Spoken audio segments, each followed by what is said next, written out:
तो hello everyone, बहुत बहुत स्वागत है दोस्तों एक बार फिर से आप सभी को आर के क्लासेज में। तो दोस्तों आज की इस वीडियो में हम बात करने वाला हूं क्लास 10th साइंस। साइंस में जो आपका एक भाग है केमिस्ट्री, उस केमिस्ट्री में से हम महत्वपूर्ण रिएक्शन को आज की इस वीडियो में लाए हूं। ये रिएक्शन आपके एग्जाम में बार बार पूछा जाता है और 2024 के भी एग्जाम में पूछा जाएगा। ठीक है, तो देख सकते हैं इस रिएक्शन को आपको हिंदी में दे देगा और इस हिंदी से आपको रिएक्शन में कन्वर्ट करना है और उसको संतुलित भी करना है। देख सकते हैं यहाँ पर लिखा गया है सबसे फर्स्ट पोर्शन में कि निम्न कथनों को, जो ये कथन नीचे दिया गया है, इस कथन को रासायनिक समीकरण के रूप में परिवर्तित कर संतुलित कीजिए। सबसे पहले तो आपको इसको रासायनिक समीकरण में परिवर्तित करना है और इसको संतुलित भी कर देना है। ठीक है, तो देख सकते हैं जो आपका पहला रिएक्शन है, कह रहा है कि हाइड्रोजन सल्फाइड गैस का वायु में दहन होने पर जल एवं सल्फर डाइऑक्साइड बनाता है। ठीक है, चलिए एक एक रिएक्शन को समझते हैं और इसे करते चलते हैं। सबसे पहले आप यहाँ पर देख सकते हैं, कह रहा है कि हाइड्रोजन सल्फाइड। ठीक है, तो हाइड्रोजन सल्फाइड क्या होता है, तो हमारा H2 हाइड्रोजन हो जाएगा और H जुड़ जाएगा तो क्या हो जाएगा, हाइड्रोजन सल्फाइड हो जाएगा।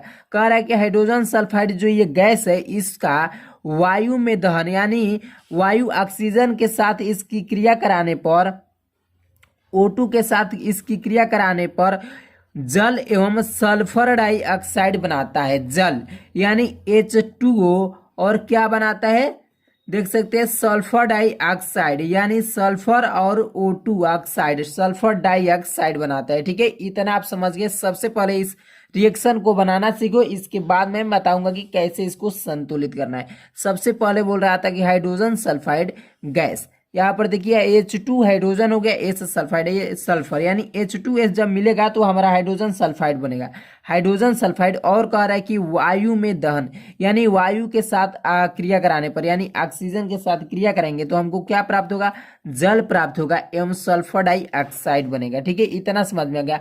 अब इसको कह रहा है कि संतुलित कीजिए। संतुलित करने यदि आपको नहीं आता है तो यहाँ पर समझ लीजिए कि कैसे संतुलित करना है।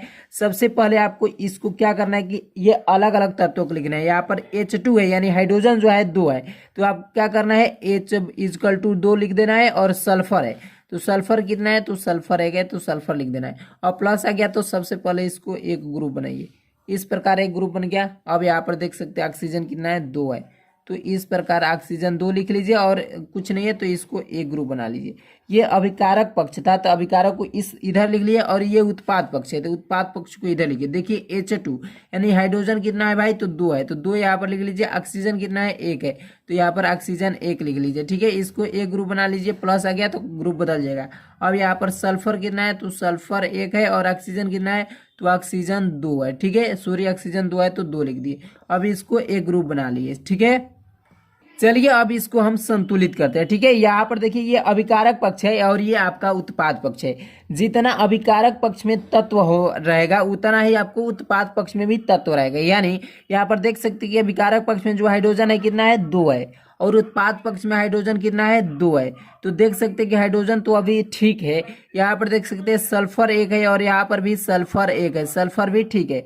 यहाँ पर ऑक्सीजन 2 है और यहाँ पर ऑक्सीजन 2 1 यहाँ पर है यानी 3 इधर है, क्या है ऑक्सीजन जो है इधर 3 है, यहाँ पर क्या है ऑक्सीजन 2 है। तो यानी हमको यहाँ पर क्या करना पड़ेगा, 3 से जब मल्टीप्लाई कर देंगे, मल्टीप्लाई तो ऑक्सीजन कितना हो जाएगा, 6 हो जाएगा। ऑक्सीजन 2 और 3 में गुणा करेंगे तो 2 3 कितना हो जाएगा, 6 हो जाएगा। अब यहाँ पर देख सकते हैं कि ऑक्सीजन कितना है भाई, तो ऑक्सीजन यहाँ पर है 2 और यहाँ पर कितना है ऑक्सीजन 1 है, यानी आपको इधर 3 ही ऑक्सीजन है। हमको कितना ऑक्सीजन करना है, 6 ऑक्सीजन करना है। तो इसमें जब हम 2 से मल्टीप्लाई कर देंगे तो कितना हो जाएगा, देखिए जब इस ग्रुप में हम 2 से गुणा किया है तो सल्फर में भी 2 से गुणा हो जाएगा। ठीक है ना, केवल ऑक्सीजन में ही नहीं बल्कि इस ग्रुप के सारे तत्वों से गुणा हो जाएगा। तो सल्फर में भी 2 से गुणा होगा तो सल्फर कितना हो जाएगा, 2 हो जाएगा और ऑक्सीजन कितना हो जाएगा, 4 होगा। तो देखिए ऑक्सीजन 4 हो गया और यहाँ पर एक ऑक्सीजन 5 है, लेकिन इधर ऑक्सीजन 3 दूनी 6 है। तो अब हमको 6 ऑक्सीजन करना है, यानी यहाँ पर हम फिर 2 से मल्टीप्लाई करेंगे तो हाइड्रोजन कितना हो जाएगा, 4 हो जाएगा और ऑक्सीजन कितना हो जाएगा, 2 हो जाएगा। यानी ऑक्सीजन यहाँ पर 2 और यहाँ पर 4, ऑक्सीजन 6 और यहाँ पर ऑक्सीजन 6, ऑक्सीजन यानी हमारा 6 हो गया, संतुलित हो गया। अब यहाँ पर देख सकते हैं कि सल्फर जो है अब यहाँ पर 2 हो गया है, यहाँ पर सल्फर 1 ही है। यानी हमको यहाँ पर 2 से मल्टीप्लाई करना पड़ेगा। जब यहाँ पर हमने 2 से मल्टीप्लाई किया तो हाइड्रोजन कितना हो गया, 4 हो गया, और सल्फर कितना हो गया, 2 हो गया। अब देखिए कि सल्फर 2 और यहाँ पर भी सल्फर 2, ठीक है, सल्फर ऑक्सीजन, ठीक है। अब बात करते हैं हाइड्रोजन पर, तो हाइड्रोजन यहाँ पर 4 है और यहाँ पर हाइड्रोजन 4 है, ठीक है। तो देख सकते हैं कि अभिकारक पक्ष में और उत्पाद पक्ष में सभी के सभी तत्व क्या है, बैलेंस हो गया है, यानी सभी के सभी तत्व बराबर है, तो हम कह सकते हैं कि बैलेंस। अब देखिए कि हमने कहाँ पर गुणा किया है, तो ये उत्पाद पक्ष है, ये आपका उत्पाद पक्ष है। उत्पाद पक्ष में जो पहला ग्रुप में इसमें 2 से गुणा किए हैं तो यहाँ पर आपको 2 से मल्टीप्लाई कर देना है। इसे दूसरे ग्रुप में 3 से गुणा किए हैं तो आपको सिर्फ यहाँ पर 3 से मल्टीप्लाई कर देना है।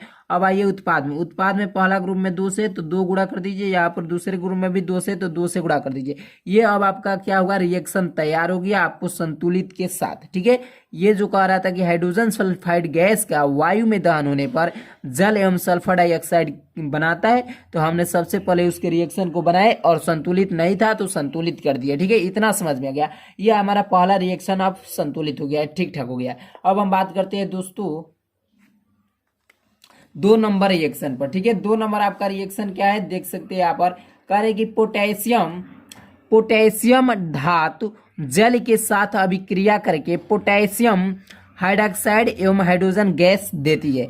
सबसे पहले एक एक रिएक्शन को बनाते चलते हैं। सबसे पहले देखिए क्या करें, पोटेशियम धातु, तो पोटेशियम क्या होता है, यहाँ पर देखिए पोटेशियम हमारा के हो जाएगा, ठीक है, पोटेशियम के हो जाएगा। अब कह रहा है कि पोटेशियम जो है जल के साथ अभिक्रिया करती है, किसके साथ, जल के साथ। यहाँ पर जल के साथ क्रिया कराइए, H2O क्या हमारा होता है, जल होता है, ठीक है। जब पोटेशियम जल के साथ क्रिया करता है तो क्या निर्माण होता है, तो पोटेशियम हाइड्रोक्साइड एवं हाइड्रोजन गैस। पोटेशियम हाइड्रोक्साइड क्या होता है, तो के पोटेशियम हो जाएगा, OH हाइड्रोक्साइड हो जाएगा, यानी KOH मिलेगा तो पोटेशियम हाइड्रोक्साइड बनेगा।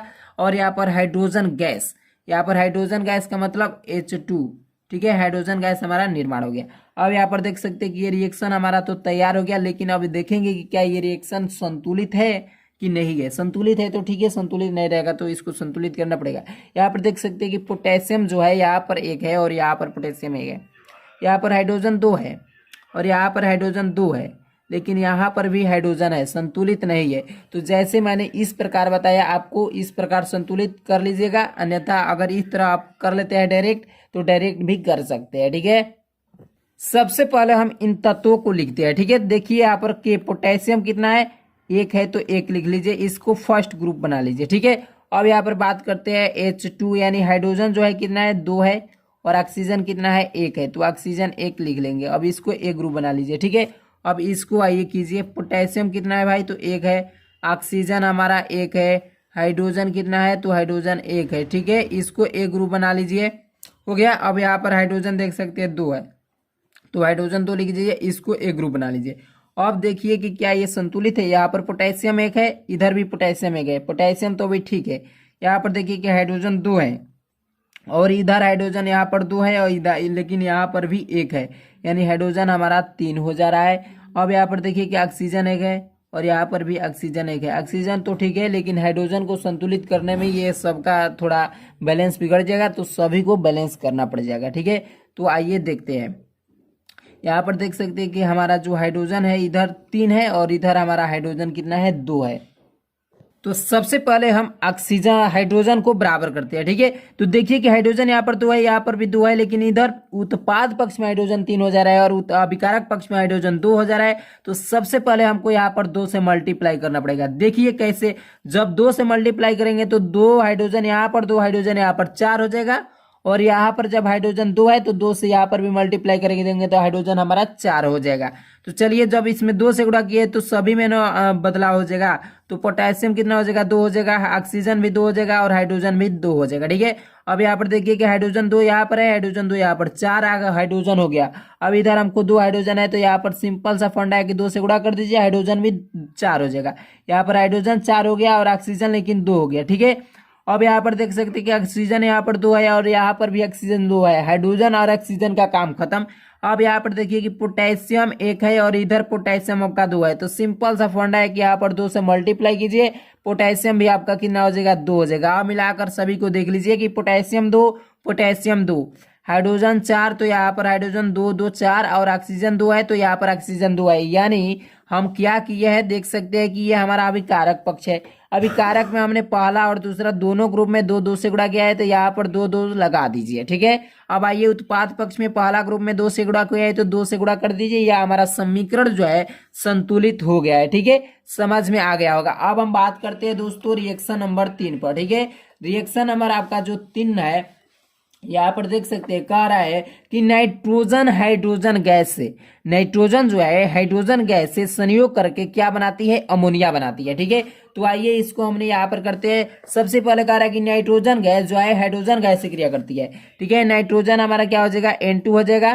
ठीक है, नाइट्रोजन क्या हो जाएगा, N2 हो जाएगा, और हाइड्रोजन क्या हो जाएगा, H2 हो जाएगा। नाइट्रोजन हाइड्रोजन से क्रिया करती है तो क्या बनाती है दोस्तों, तो अमोनिया बनाती है, यानी कि NH3। अमोनिया का यही फार्मूला होता है, सूत्र यही होता है।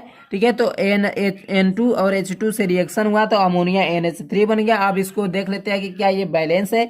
यदि बैलेंस है तो ठीक है, नहीं बैलेंस है तो इसको बैलेंस करना पड़ेगा। सबसे पहले नाइट्रोजन 2 है तो 2 लिख लीजिए, इसको एक ग्रुप में बना लिए, और इसको H2 है, हाइड्रोजन 2 है तो हाइड्रोजन 2 कीजिए और इसको एक ग्रुप बनाइए।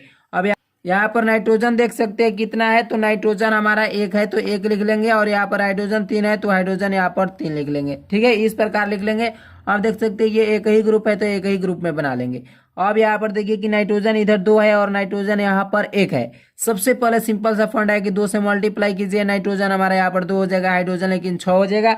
नाइट्रोजन 2 नाइट्रोजन 2, ठीक। अब यहाँ पर देखिए कि हाइड्रोजन 6 हो गया है, यहाँ पर हाइड्रोजन 2 ही है, तो सिंपल सा फंडा है 3 से मल्टीप्लाई, यानी हाइड्रोजन भी 6, हाइड्रोजन भी 6, नाइट्रोजन 2 नाइट्रोजन 2। ठीक है, तो हमने क्या किया कि अभिकारक पक्ष में दूसरे ग्रुप में 3 से मल्टीप्लाई और उत्पाद पक्ष में हमने 2 से मल्टीप्लाई कर दिया। ठीक है, ये हमारा रिएक्शन बनकर तैयार हो गया। उम्मीद करता हूं दोस्तों कि ये आपको रिएक्शन अच्छी तरह से समझ में आया होगा। ऐसे ही वीडियो पाने के लिए और अच्छा से अच्छा स्कोर करने के लिए इस चैनल को अभी के अभी सब्सक्राइब कर दिए, क्योंकि इस चैनल पर इंपॉर्टेंट क्वेश्चन का सॉल्व कराया जा रहा है। तो अभी के अभी इस चैनल को सब्सक्राइब करके साथ ही साथ बेल आइकन के घंटी को भी हिट कर लीजिएगा। ठीक है, तो आज की इस वीडियो में इतना ही रहने देते हैं, तब तक ले जय हिंद जय भारत।